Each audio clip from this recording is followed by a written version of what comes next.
In the Realms of Mediumship by Chico Francisco Candido Xavier and inspired by the Spirit Andre Luis. Chapter 19 Telepathic Domination.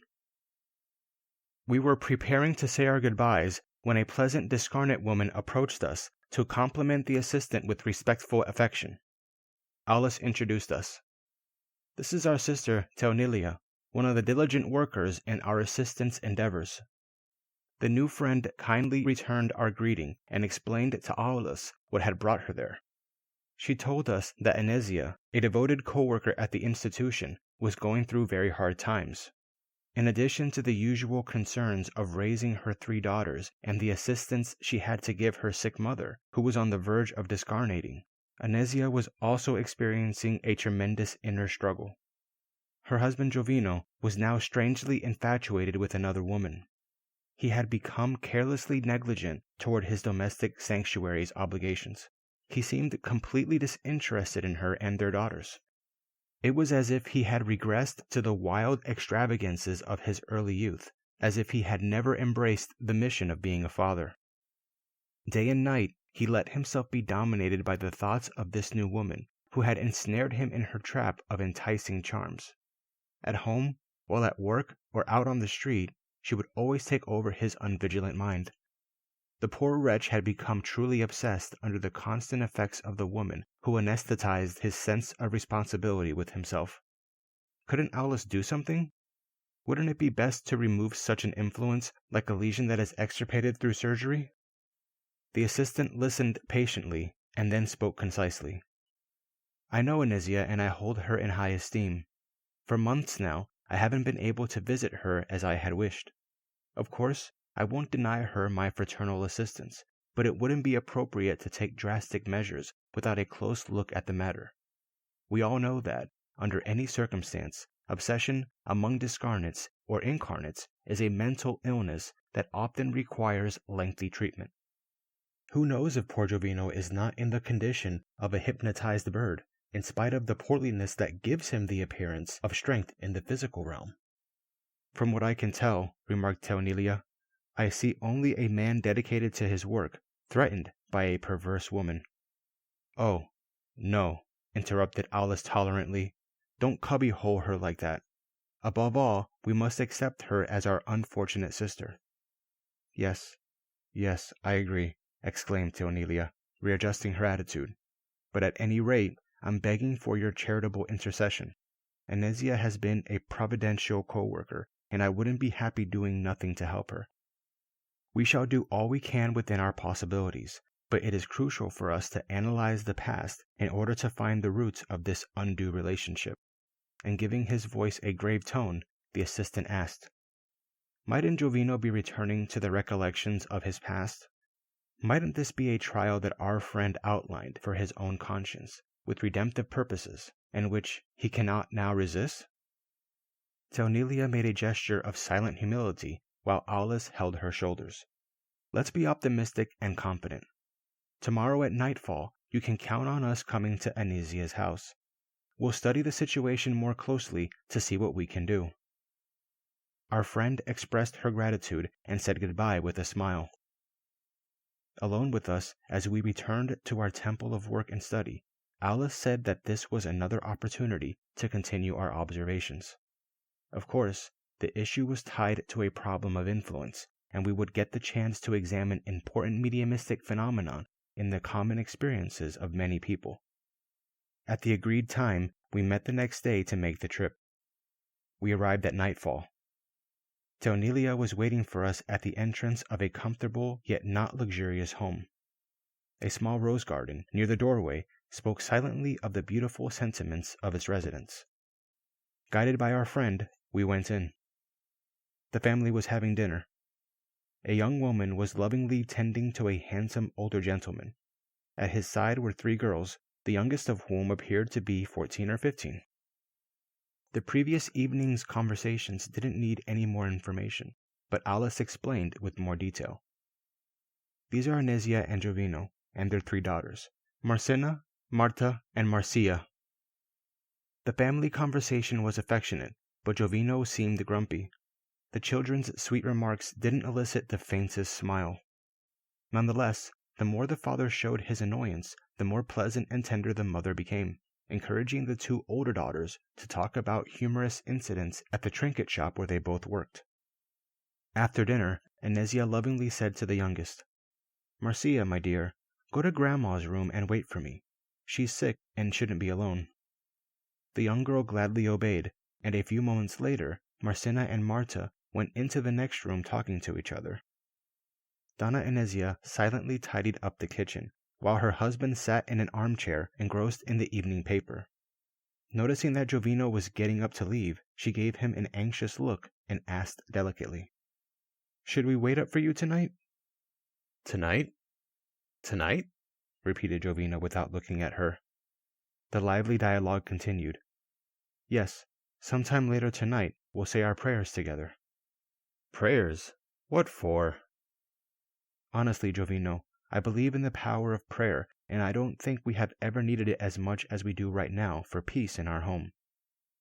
"I don't agree."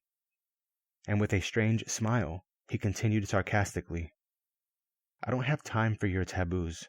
I have commitments to keep. I'm in the middle of examining a big business deal with some friends." Just then, a surprising image of a woman appeared before his eyes, as if projected upon him from a distance, appearing and disappearing intermittently. Jovino became more distracted, more annoyed. He looked at his wife with ironic indifference, demonstrating incomparable spiritual hardness. Intrigued by these circumstances, we heard Inesia, who was being embraced by Teonilia, saying almost pleadingly, "Jovino, wouldn't you agree that we have grown apart when we need to be closer?" "Oh, come on. Drop the sentimentality. Your concern would have been proper 20 years ago when we were just foolish students." "No, that's not it. I'm worried about our home and our daughters. As for me, I don't see any reason to torture myself. I believe our home is well provided for, and I'm not negligent about our family interests. My business is moving. I need the money, and that's why I don't have time to waste on religious pieties and pleas to a God who obviously must be quite happy living in heaven without having to trouble himself with this world." Inesia was about to respond, but her husband's attitude was so blatantly mocking that she thought it best to keep still. After straightening the knot on his bright-colored tie, Jovino slammed the door on his way out. His humiliated wife fell in tears into an old armchair and started to articulate thoughts without words. Business. Business. It's just one lie after another. Another woman. That's what it is. A heartless woman who can't see our problems. Debts, work, exhaustion. Our home mortgaged. My old mother dying. Our girls fighting early in life for their own subsistence.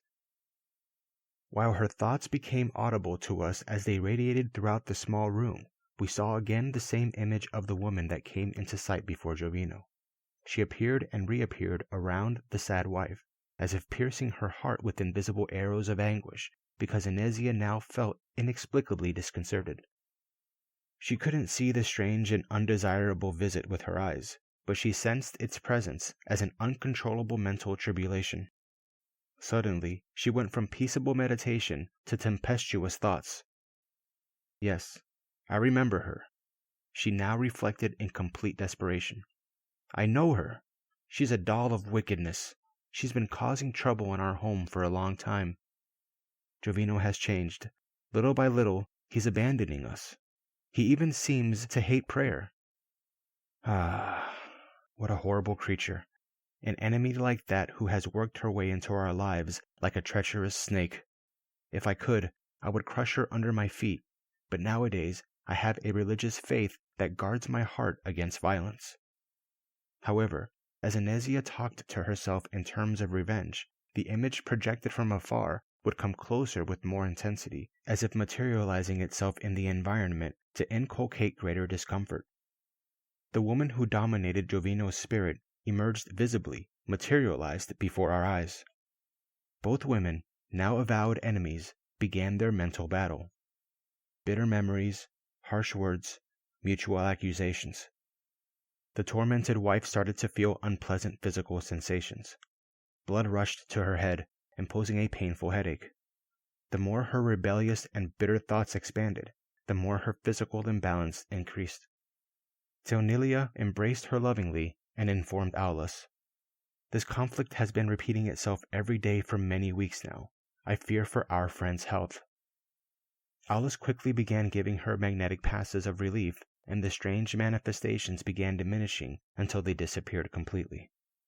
After finishing Anesia's relative readjustment and noticing our curiosity, the assistant explained. Jovino was under an imperious telepathic domination, to which he surrendered easily. Considering that husband and wife breathe in a system of mutual influence, the effect that Jovino is suffering also involves Anesia, striking her in a lamentable manner because the poor woman hasn't been able to immunize herself with the benefits of unconditional forgiveness. Intrigued, Ilario asked, "Is this a common phenomenon?" "Quite common. It's the influence that incarnate souls have on each other, which sometimes becomes a dangerous obsession. Millions of homes may be compared to trench warfare, where their thoughts fight thoughts, taking on the most varied forms of anguish and repulsion." And could we include the matter in the realms of mediumship? Completely, and to which we must add the phenomenon of attunement. Many types of mental alienation originate there. Quite often, within the same home, family, or institution, deadly enemies from the past meet again. Called by the higher realms to reconcile, they rarely manage to overcome their mutual aversion, passionately nourishing inside themselves the toxic rays of antipathy, which become concentrated and turn into a magnetic venom capable of provoking infirmity and death. For that to happen, the mutual persecution doesn't even have to manifest itself in visible battles. All it takes are the silent vibrations of cruelty and spite, hatred and jealousy, violence and despair, which, fed by each party, constitute destructive corrosives. After a brief pause, the assistant continued.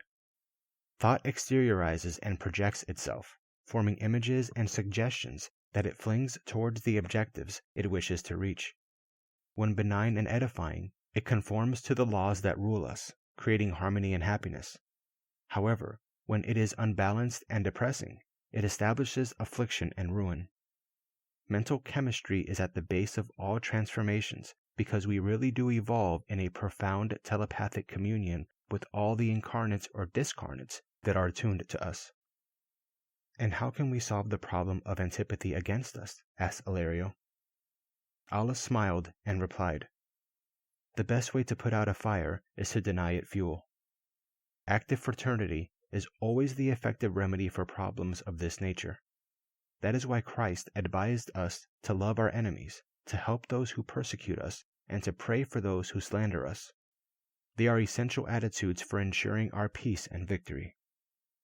Just then, Anesia checked her watch and stood up. It was 8 p.m. It was time for her prayers with her ailing mother. We accompanied her attentively in order to pray also.